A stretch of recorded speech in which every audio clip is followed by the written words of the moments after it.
하나님의 말씀을 증거하겠습니다. 유다 왕 가운데 가장 훌륭한 왕 두 사람을 꼽는다면 히스기야 왕과 요시야 왕을 꼽을 수가 있습니다. 히스기야 왕은 13대 왕이고 그의 증손자인 요시야는 16대 왕입니다.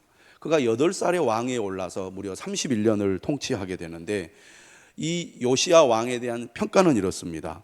그가 여호와 보시기에 정직히 행하여 그의 조상 다윗의 모든 길로 행하고 좌우로 치우치지 아니하였더라. 하나님 보시기에 정직하게 행한 왕입니다. 정직하게 행했다는 것은 거짓되지 않았다는 것이고 겉과 속이 다르지 않았다는 것입니다. 사람들이 보기에는 믿음이 좋은 것 같아도 하나님 보시기에는 아닐 수가 있죠. 우리는 사람의 이목을 더 중요하게 여깁니다. 하지만 우리가 정말 중요하게 여길 것은 하나님이시죠. 하나님이 우리의 마음, 우리의 행동을 다 아시기 때문입니다.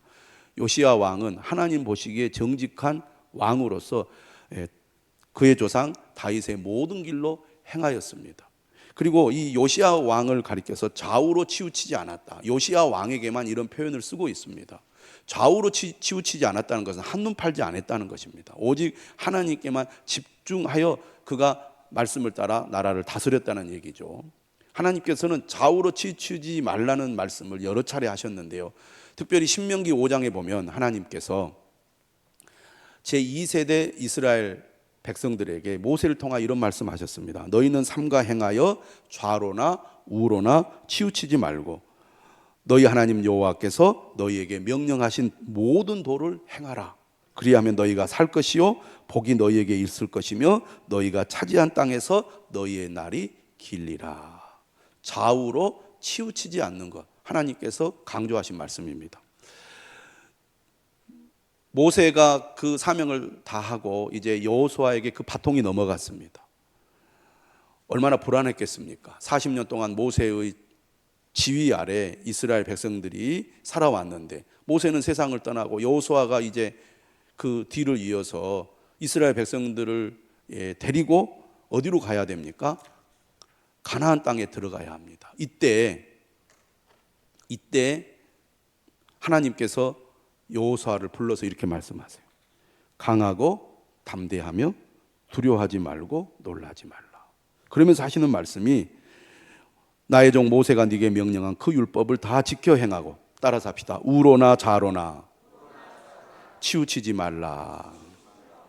신앙생활 하시는 분들 중에는 열심히 하나님을 바라보고 주님을 잘 믿고 섬기는 분들이 있습니다. 그런데 또 그렇지 못한 분들도 있죠. 열심을 내지 못하고 근근히 겨우겨우 신앙생활 하는 분들도 있습니다. 그런데 열심히 하는 분들 가운데서도 좌우로 치우치지 않고 하나님을 한결같이 잘 믿고 섬기는 분들이 있는가 하면 열심히 하다가도 좌우로 치우치는 그런 분들이 있습니다. 그런데 하나님은 우리가 어떤 믿음의 삶을 살아가기를 원하느냐? 좌우로 치우치지 않기를 원하십니다. 그런데 여러분, 나는 좌우로 치우치지 않겠다 이렇게 생각하고 내가 다짐해도 사실 그것이 쉬운 일이 아닙니다. 뭐 어떻게 하면 우리가 좌우로 치우치지 않고 요시야 왕처럼 한결같이 하나님만 바라볼 수 있을까? 오늘 말씀을 통해서 우리 모두 발견하게 되기를 바랍니다. 할렐루야. 자, 요시야의 할아버지 므낫세 왕입니다. 55년 통치했고 가장 악한 왕이었죠. 그리고 그의 아버지 아몬 왕도 자기의 아버지인 므낫세의 길을 갔습니다. 어떻게 보면 요시야 왕도 할아버지 아버지의 길을 따라서 하나님 보시기에 악한 길로 가는 것이 어떻게 보면 매우 자연스러울 수 있습니다. 그러나 요시야 왕은 그렇지 않았습니다. 할아버지의 길, 아버지의 길을 따르지 않고 그의 조상 다윗의 길을 따랐습니다. 이게 참 중요합니다. 사람은 영향을 받게 되어 있죠. 좋은 부모 밑에서 좋은 믿음의 자녀들이 나옵니다. 어떤 사람들이 이렇게 말해요. 나는 믿음이 좋은 부모님을 만나지 못해서 신앙생활을 열심히 못한다. 그런데 실제로는 어떤 일이 있느냐? 믿지 않는 부모님을 둔 자녀들 가운데 신실한 믿음의 사람들이 나옵니다. 또 신실한 믿음의 사역자들이 나와요. 좋은 부모님 밑에서, 신앙이 좋은 부모님 밑에서 자란 자녀들 가운데 신앙생활 안 하고 하나님을 떠난 그런 자녀들도 있습니다. 중요한 것은 내가 하나님을 만나서 믿음으로 결단하여 좌우로 치우치지 않는 길을 가는 것이 중요합니다. 누구 때문에 아니라는 것이죠. 역대상 34장 3절에 보면 요시야 왕에 대해서 이렇게 말하고 있습니다. 아직도 어렸을 때 곧 왕위에 있은 지 8년에 그의 조상 다윗의 하나님을 비로소 찾고. 여러분, 왕위에 오른 지 8년이 되었다면 요시야 왕이 몇 살이겠습니까? 15살이죠. 그렇죠? 8, 9, 10 해보세요. 15살이면 몇 학년입니까? 지금으로 말하면 중학교 2학년입니다. 우상 숭배가 가득 차 있는 문화 속에서 태어나서 자랐습니다. 그가 태어났을 때 누가 왕이었습니까? 므낫세가 왕이었습니다. 므낫세 할아버지가 왕이었단 말이에요. 아직 6살 정도밖에 되지 않을 때 자신의 아버지가 왕위에 있다가 세상을 떠나고 왕위를 이어받은 사람이 요시야입니다. 그러니 어린 나이에 무슨 분별력이 있겠습니까? 그런데 여러분, 우리 어린 자녀들이 어떻습니까? 어렸을 때는 오직 부모님만 바라보고 삽니다. 그러나 머리가 크면 어떻습니까? 독립적이 되지요. 나는 어떻게 살아야 될 것인가? 그렇게 생각할 나이가 될 때 요시야 왕은 나는 어떤 왕이 될 것인가? 아마 왕조실록이 있었기 때문에 다윗 왕에 대해서, 히스기야 왕에 대해서, 므낫세 왕에 대해서 그는 읽어보고 또 들었을 것입니다. 그러면서 스스로 생각을 한 거죠. 나는 어떤 길로 갈 것인가? 우리 할아버지, 아버지의 길로 갈 것인가? 아니면 믿음의 그 본이 되는 다윗의 길, 그리고 히스기야의 길로 갈 것인가? 그는 마음의 결단을 한 거죠. 그래, 나는 우리 조상 다윗의 길로 가겠다. 그래서 15살 어린 나이에 그는 비로소 하나님을 찾았습니다. 저는 주변에 이런 흐름에 휘둘리는 사람이 아니라 하나님을 진실로 만나고 믿어서 바른 믿음의 길로 갈 수 있기를 주님의 이름으로 축원합니다. 우리나라 사람들은 좀 대세에 약하죠. 대세에. 트렌드에 약해가지고 누가 뭘 한다 그러면 우르르르 몰려갑니다. 또 누가 또 다른 무엇을 한다 그러면 우르르르 몰려가요. 믿음의 사람은 중심이 바로 서 있는 사람입니다. 누가 뭐라고 해도 나는 믿음의 길, 또 하나님을 따르는 길로 가겠다. 이게 바로 요시야 왕이었습니다. 그리고 제12년이면 19살입니다. 지금으로 말하면 고등학교 3학년이죠. 유다와 예루살렘을 비로소 정결하게 하고 그 산당들과 아세라 목상들과 아로 새긴 우상들과 부어 만든 우상들을 제거하여 버리매. 제가 여러 차례 이런 말씀 드렸습니다. 여러분, 우상을 제거하는 일, 산당을 제거하는 일 결코 쉬운 일이 아닙니다. 왕이라고 마음대로 할 수 있습니까? 마지막 왕 시드기야 왕은 이 힘 있는 신하들에게 휘둘린 왕이었습니다. 왕도 그 권력이 있는 신하들의 눈치를 볼 수밖에 없는 것이 왕의 세계예요. 우상을 제거하려고 할 때 그 우상과 관련되어 먹고 사는 사람들, 또 그것을 통해서 세력을 얻은 사람들이 가만히 있겠습니까? 반드시 저항하게 되어 있습니다. 우리가 바른 길로 가려고 해도 왜 개혁이 잘 안 이루어집니까? 반드시 반대하고 저항하는 사람들이 있기 때문입니다. 그래서 어려운 일이죠. 그런 환경 속에서 개혁을 실시한다는 거 결코 쉬운 일이 아닙니다. 그런데 이 요시야 왕은 19살의 어린 나이에 결단을 한 거죠. 뜻을 정한 것입니다. 여러분, 세상이 혼탁할수록 뜻을 정하여 치우치지 아니하고 한 길로 가야 될 줄로 믿습니다. 사람은 부정적인 영향을 더 잘 받아요. 인간이라는 존재가 왜? 본성이 악하고 교만하고 죄인이기 때문입니다. 믿음의 길로 가는 것은요, 상당한 의지와 결단이 필요한 거예요. 하나님 은혜가 강력하게 임하지 않으면 믿음의 길로 가기가 그만큼 어려운 것입니다. 여러분, 다니엘은 어떤 사람이었습니까? 어린 나이에 청소년 시기에 포로로 잡혀갔어요. 근데 다니엘 1장 8절에 보면 다니엘이 뜻을 정했다 그랬습니다. 비록 내가 포로로 잡혀가서 이 우상 숭배가 가득한 바벨론 속에 있지만 나는 하나님의 말씀을 따르겠다. 그래서 그가 하나님 앞에 쓰임 받지 않습니까? 그 길을 한결같이 간 사람이 바로 다니엘입니다. 좌우로 치우치지 아니하고 자신의 환경을 탓하지 않았습니다. 내 부모를 잘못 만나서 이렇게 포로로 잡혀와가지고 내 신세가 이렇게 됐다고 한탄하지 않았습니다. 하나님의 말씀에 사로잡혀 그는 뜻을 정하여 믿음의 길로 갔던 것입니다. 저는 우리 성도들도 그런 믿음의 사람들이 될 수 있기를 주님의 이름으로 축원합니다. 이렇게 다니엘은 종교 개혁을 시행하는데 매우 철저하게 시행하는 것을 볼 수 있습니다. 오늘 우리가 읽은 본문 그 다음에 이어지는 23장 4절부터 20절에 이르기까지 상당히 자세하게 그가 어떻게 우상을 척결하고 종교의 개혁을 실시했는지를 자세하게 기록하고 있습니다. 그가 한 가장 중요한 업적은 바로 유월절을 회복하는 것이었습니다. 23장 21절 이하에 보면 유월절을 하나님의 말씀을 따라 지켰어요. 유월절은 이스라엘 절기 중에 가장 중요한 절기입니다. 애굽에서 구원해 주신 하나님의 은혜를 감사하는 절기죠.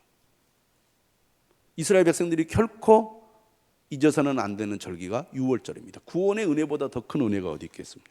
그런데요, 오늘 23장 21절 이하에 보면은요, 사사 시대부터 요시야가 왕이 된 때까지 한 번도 하나님의 말씀을 따라 정확하게 유월절을 지키지 못했어요. 왜? 말씀을 잃어버렸습니다. 말씀을 잃어버렸어요. 그런데 하나님의 말씀을 발견하고 나서 드디어 하나님의 말씀을 따라 정확하게 유월절을 지킬 수 있었던 것입니다. 그러니까 하나님의 말씀을 따르려고 해도 하나님의 말씀을 모르면 따를 수가 없는 거죠. 아무리 믿음이 좋은 다윗 왕도 그리고 히스기야 왕도 어떻게 유월절을 지켜야 되는지 그 법도를 몰랐기 때문에 제대로 지킬 수가 없었던 것입니다. 그런데 요시야 왕은 하나님의 말씀을 발견하고 알게 되어서 말씀대로 유월절을 지키고 모든 우상들을 제거했던 거죠. 그래서 이 요시야 왕에 대해서 열왕기하는 어떻게 평가하느냐, 23장 25절을 한번 같이 읽어보겠습니다. 시작. 요시야와 같이 마음을 다하며 뜻을 다하며 힘을 다하여 모세의 모든 율법을 따라 여호와께로 돌이킨 왕은 요시야 전에도 없었고 후에도 그와 같은 자가 없었더라. 얼마나 그가 철저하게 하나님의 말씀을 잘 지켰는지를 알 수가 있습니다. 그러면 이렇게 요시야 왕이 철저한 종교 개혁을 시행할 수 있었던 그 배경이 무엇이냐? 바로 통치 18년째 성전을 보수하다가 하나님의 말씀인 율법책을 발견했기 때문입니다. 하나님의 말씀을 발견했다는 것이죠. 예루살렘 성전은 솔로몬 왕이 지었습니다. 시간이 지나면서 성전이 어떻게 됐습니까? 낡아지겠죠. 우상을 숭배하다 보니까 심지어는 성전이 더럽혀지기까지 했습니다. 벌써 300년 가까이 된 거거든요. 그 전에 요아스 왕 때에도 성전 보수가 있었지만 본격적으로 이게 성전 보수를 한 이 때는 바로 이 요시야 왕 때였습니다. 요시야 왕이 주전 641년에 통치를 시작해서 609년까지 통치를 하거든요. 거의 1000년쯤에 성전이 지어졌으니까 얼마나 오래됐습니까? 그런데 이렇게 성전을 리모델링 하다가 뭘 발견해요? 율법책을 발견하게 됩니다. 근데 그 율법책이 어떤 책이냐? 학자들은 신명기서로 보고 있습니다. 모세 율법 가운데 신명기서가 바로 이 요시야 왕 때 성전에서 발견된 율법책일 것이다. 그 성경책을 발견하고 또 이 제사장이 읽어준 성경 말씀을 듣고 그의 마음이 뛰기 시작했어요. 왜 우리나라가 이렇게 어려움을 겪어왔는가? 왜 북이스라엘이 아수르에 의해서 이미 멸망하게 되었는가? 우리가 하나님의 말씀을 몰랐고 하나님의 말씀을 따르지 않았기 때문에 이렇게 이 민족이 어려움을 겪었구나. 이대로 가다가는 우리도 완전히 망하겠구나. 우리가 살 길은 이 하나님의 말씀을 붙잡고 그 말씀을 따라 살아가는 것밖에 없겠구나 라는 것을 요시야 왕은 깨닫게 된 것입니다. 요시야 왕이 우상 숭배를 완전히 실시하고 종교 개혁을 성공적으로 이룰 수 있었던 배경에는 바로 하나님의 말씀을 발견한 데 있습니다. 하나님의 말씀을 발견하고 나니까 그의 모든 삶의 초점, 가치관, 목적, 방향이 완전히 달라지게 된 거죠. 그래서 오늘 본문 23장 1절에 보면 유다 모든 사람, 노소를 막론하고 다 왕이 부릅니다. 그래서 백성들이 다 모이죠. 그리고 왕이 주도적으로 이 성전 안에서 발견한 언약책의 모든 말씀을 읽어줍니다. 왜? 하나님의 말씀을 들어야 하나님의 뜻을 알고 하나님의 뜻을 알아야 하나님의 뜻대로 행동할 수 있기 때문입니다. 그래서 하나님의 말씀을 들려준 다음에 언약을 세우죠. 백성들과 함께. 그게 3절에 나옵니다. 마음을 다하고 뜻을 다하여 여호와께 순종하고 그의 계명과 법도와 율례를 지켜 이 책에 기록된 이 언약의 말씀을 이루게 하리라. 우리가 지금까지 하나님의 말씀을 잘 몰라서 하나님의 말씀을 따르지 못했지만 이제 이 귀한 하나님의 말씀을 우리가 찾아 발견하게 되었으니 이 말씀대로 우리가 마음을 다하고 뜻을 다하여 하나님께 순종하자. 그래야 우리 민족이 산다. 그렇게 여러분 하시겠습니까? 하고 백성들에게 촉구를 하자 백성이 다 그 언약을 따르기로 합니다. 그래서 왕과 백성들이 한 마음이 되어서 종교 계획을 시행하고 그래서 이 유다 왕국이 철저한 종교 개혁을 이루게 된 것입니다. 진정한 변화는 말씀의 발견으로부터 시작되는 것입니다. 저는 여러분들이 교회만 왔다 갔다 하는 것이 아니라 하나님의 말씀을 발견할 수 있기를 주님의 이름으로 축원합니다. 그래서 우리가 예배를 정말 정성을 다해서 드려야 돼요. 예배가 그래서 중요한 것입니다. 교회에 오면 우리가 항상 예배를 귀하게 여겨야 돼요. 무슨 활동을 하다가도 예배가 시작이 되면 모든 활동을 중단하는 것이 교회 생활의 가장 기본 원칙이에요. 어슬렁 하다가 그냥 어떻게 예배 끝날 때쯤 이렇게 들어와 가지고 예배 드리는 그런 행동을 해서는 안 됩니다. 일찍 와서 예배를 준비하고 마음을 다하여 예배를 드리면서 하나님 오늘도 내게 말씀을 주옵소서. 주의 말씀을 듣기를 원합니다. 하나님의 말씀을 간절히 찾기를 원하는 그런 마음으로 예배를 드려야겠습니다. 기독교 역사에 이 많은 이 획기적인 변화는 바로 말씀을 발견한 사람들에 의해서 이루어졌습니다. 오늘 세계 교회는 종교 개혁주의를 지킵니다. 10월 마지막 주일이 종교 개혁주일이에요. 언제 종교 개혁의 신호탄이 울렸느냐? 바로 1517년 10월 31일입니다. 507년 전이죠. 우리가 잘 아는 마르틴 루터가 95개조 반박문을 비텐베르크 성에 있는 교회 문 앞에 붙여놨습니다. 당시 로마 카톨릭 교회는 매우 부패했습니다. 특별히 우리가 잘 아는 면죄부를 판매하는 이런 행동을 통하여 매우 부패하게 되는데 이러한 로마 카톨릭 교회에 대해서 반발하고 반대하는 그런 지성인들 또 이 성직자들이 많이 있었습니다. 그런데 이 마르틴 루터의 95개조 반박문이 더 큰 반향을 이룬 데는 배경이 있습니다. 원래 이 95개조 반박문을 어떤 언어로 기록을 해서 붙여놨느냐? 라틴어로 기록을 해서 붙여놨습니다. 그 당시 대부분의 사람들은 라틴어를 읽을 줄 모릅니다. 독일 사람들은 독일어를 사용하고 영국 사람들은 영어를 사용하고 프랑스 사람들은 프랑스어를 사용하기 때문에 라틴어를 읽지 못하는 문명인들이 대부분이었어요. 그런데 어떻게 해서 이것이 주변 세계로 쫙 퍼지게 되었느냐? 당시 이미 구텐베르크에 의해서 인쇄술이 발달하게 된 거예요. 그런데 이 마르틴 루터가 이 붙여놓은 이 95개조의 반박문이 독일어로 번역이 되어가지고 인쇄위에서 쫙 퍼진 거예요. 14일 만에 그게 쫙 퍼져가지고 로마 교황청에까지 이제 귀에 들리게 된 것입니다. 그래가지고 그것이 발단이 되어서 이 종교개혁이 시작이 된 것이죠. 그러면 이 마르틴 루터가 어떻게 해서 종교개혁을 실시하게 되었느냐? 그는 사제, 신부였거든요. 그러니까 1483년에 태어났는데 1517년에 종교개혁을 시작했다는 것은 30대 중반에 그 일을 행했다는 것인데, 원래 그는 법률가가 되기 위하여 공부를 했습니다. 아버지가 그를 원했거든요. 근데 집에 잠깐 왔다가 돌아가는 길에 벼락이 그의 바로 옆에 떨어졌습니다. 얼마나 놀랬겠습니까? 그래서 그는 하나님의 뜻으로 받아들이고 사제가 되기로 결심을 해요. 아버지가 반대하죠.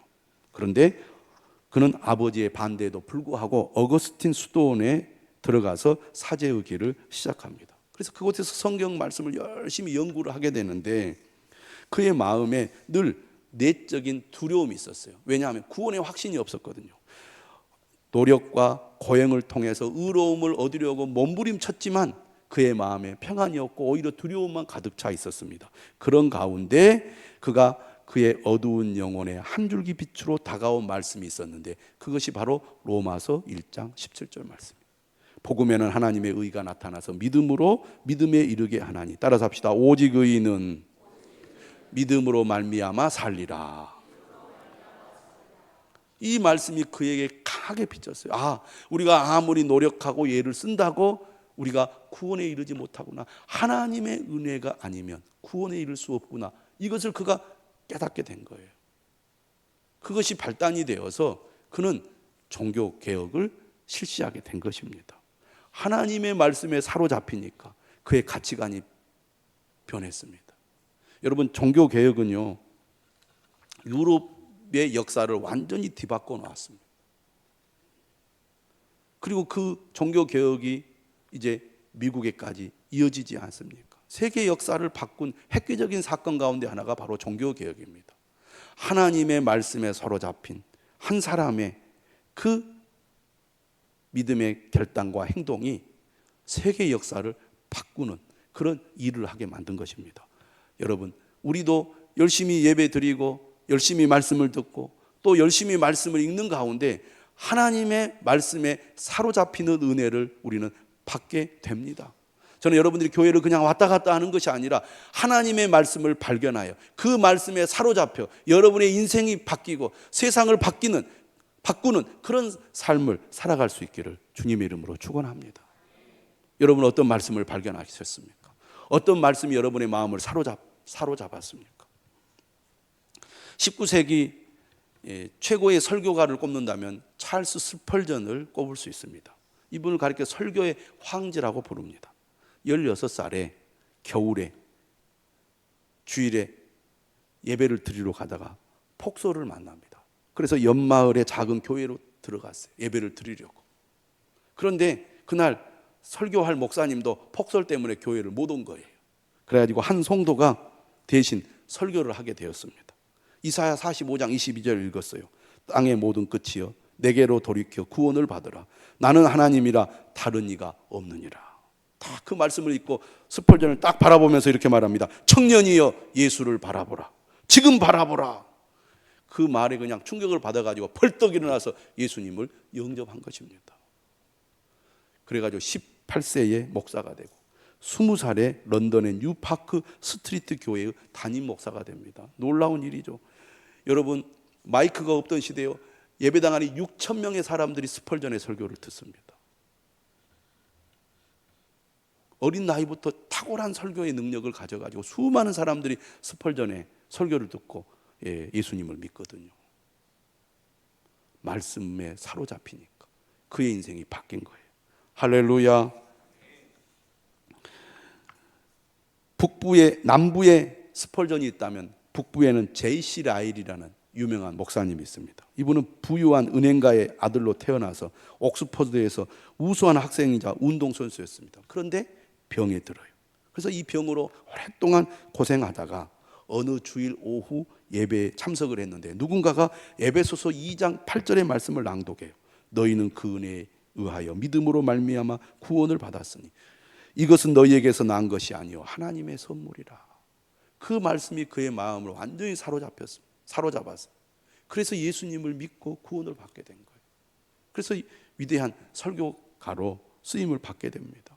하나님의 말씀이 한 사람을 사로잡으면 그의 인생을 이렇게 180도 바꾸는 것입니다. 그러니 우리가 예배를 건성으로 드리면 되겠습니까? 설교를 건성으로 들으면 되겠습니까? 말씀을 건성으로 읽으면 되겠습니까? 인생을 변화시키고 세상을 변화시키는 위대한 힘이 하나님의 말씀에 있는데, 할렐루야. 그런 분들이 많아요. 미국의 윌버 체프먼 목사님은 20세기 초 10년 동안 가장 유명하고 성공적인 복음 전도자였습니다. 우리가 잘 아는 무디 전도자에 의해서 1877년에 요한복음 5장 24절의 말씀을 듣고 구원을 확신하게 돼요. 내가 진실로 진실로 너희에게 이르노니 내 말을 듣고 나 보내신 이를 믿는 자는 영생을 얻었고 심판에 이르지 아니하나니 사망에서 생명으로 옮겼느니라. 여러분, 우리 모두 하나님의 말씀을 사랑하는 성도가 될 수 있기를 바랍니다. 하나님의 말씀은 살아있고 운동력이 있습니다. 그래서 우리를 새롭게 하시고 변화시키는 능력이 있다 그 말입니다. 요시아처럼 수많은 믿음의 사람들처럼 말씀을 발견해야 됩니다. 말씀에 사로잡혀야 합니다. 그 말씀이 우리의 삶을 변화시킨다는 사실을 기억하시기를 바랍니다. 아까 우리가 영상을 봤잖아요. 조혜련 씨는요, 예수 믿은 지 얼마 되지 않았습니다. 그런데 성경을 파고 또 파고 또 파서요, 유튜브에 보면 또 성경을 가르치기도 해요. 하나님의 말씀에 사로잡히니까요, 인생이 달라지는 거예요. 여러분, 하나님의 말씀이 우리 가까이 있다는 게 얼마나 큰 복인지 아십니까? 종교개혁 이전에는 일반 성도들이 대부분 성경을 읽을 수 없었습니다. 왜? 라틴어로 되어 있었기 때문입니다. 라틴어는요, 사어예요, 사어. 죽은 언어입니다. 일상에서 사용되는 언어가 아니거든요. 책으로만 있는 거예요. 그런데 라틴어로 예배를 드리고 라틴어로 설교를 했으니 성도들이 무슨 말인지 알겠습니까? 그냥 모르고 참여하는 거예요. 영국의 존 위클리프라는 위대한 또 신학자요, 교수요, 사제가 있었는데요. 이분이 1330년에 태어나서 1384년에 죽었습니다. 종교개혁 이전에 종교개혁을 시행하다가 죽은 사람이죠. 라틴어 성경을 영어로 번역을 해서 탄압을 받았고요. 죽은 후에는요, 부관 참시가 돼서 화형을 당했습니다. 성경을 번역했다. 체코의 프라하에 가면 얀 후스라는 동상이 있습니다. 이분도 1372년에 태어나서 1415년에 죽는데요. 이 존 위클리프의 영향을 받아요. 이분도 가르치는 사람이고 사제였습니다. 근데 이분이 라틴어 성경을 체코어로 번역을 하다가 1415년 7월 6일에 화형을 당합니다. 후스라는 이 이름이요, 거의라는 뜻을 가지고 있습니다. 거의와 같은 의미예요. 그래서 사람들이 이 얀 후스가 불에 타 죽을 때 거의가 불타 죽는다 그래서 거의가 불타 죽는다, 그렇게 조롱했어요. 이때 얀 후스가 죽어가면서 무슨 얘기를 했느냐, 이런 얘기를 했습니다. 당신들이 지금은 거의를 불태워 죽이지만 100년 뒤에 나타날 백조는 죽이지도 불사르지도 못할 것이다. 100년 후에 누가 나타납니까? 마르틴 루터입니다. 마르틴 루터 역시 죽임을 당할 뻔했지만 정말 하나님의 은혜로 그가 보호를 받아가지고 종교개혁을 성공을 하거든요. 여러분, 이처럼 하나님의 말씀이 우리 곁에 있다는 게 얼마나 귀합니까? 우리가 성경을 읽을 수 있다는 게 얼마나 귀합니까? 저는 여러분들이 날마다 성경을 읽고 성경을 묵상하고 하나님의 말씀을 들으면서 그 말씀에 사로잡혀 그 말씀을 통해 여러분의 삶을 하나님 앞에 온전히 드릴 수 있기를 바랍니다. 내가 좌우로 치우치지 아니하고 믿음의 길로 가고 싶어도 말씀이 여러분의 마음에서 멀어지면 불가능하게 됩니다. 늘 우리는 반항하려고 합니다. 우리는 늘 하나님 말씀의 반대대로 가려는 그런 성향이 있는 존재예요. 말씀에 사로잡혀야 됩니다. 말씀을 가까이 해야 됩니다. 말씀을 늘 끊임없이 읽어야 됩니다.